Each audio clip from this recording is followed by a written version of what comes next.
Praise the Lord. So we are going to talk today about the danger of disobedience. Okay. The danger of disobedience and the power of God's word. Amen. Amen. And I'm going to be taking it from 1 Kings chapter 13, verses 1. I'm going to start out with verses 1 to 10, but I'm going to quickly show you something, how this ends. Please get this word, understand what God is trying to tell us today. Like I said, get your pens and pencils and writing utensils, your notes, your tap, on your phone, message, whatever. But I want you to listen to this. Amen. Hallelujah.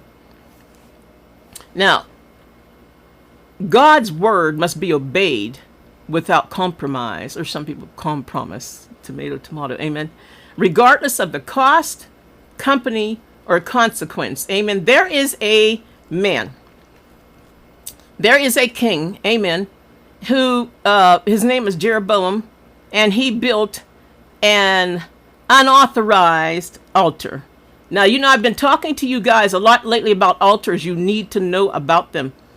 It's no joke. I know your church might not tell you about altars. I know your pastor or your priest or whomever, your minister might not tell you about it, but you need to know about it. This is why witches are more successful in getting what they want than Christians are, because they're afraid of, as my daughter says, the terminology.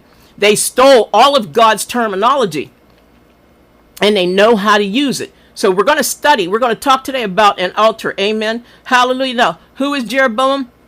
Let me give you a little background of him. Jeroboam was from the tribe of Ephraim, a servant of King Solomon's and the son of a widow. He later became the first king of the divided northern kingdom of Israel. He is first mentioned in 1 Kings 11:26.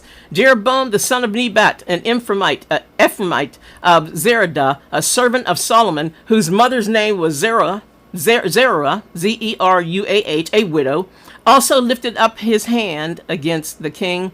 Jeroboam was a skilled worker, and when Solomon saw how well the young man did his work, he placed Jeroboam over the labor force of the tribes of Joseph. Be careful where you place people. You might see they work well and everything, but be careful where you place them, especially in your territory, in your kingdom, in your ministry, what have you. Amen. In your household. And that's 1 Kings 11:28. One day, the prophet Ahijah approached Jeroboam with a prophecy. The prophet tore a new cloak into 12 pieces and said, "Take 10 pieces for yourself, for this is what the Lord, the God of Israel, says. See, I am going to tear the kingdom out of Solomon's hand and give you 10 tribes." 1 Kings 11:31. The idol worship of the Israelites caused God to divide the kingdom. Verse 33. Idol worship brings division. Amen.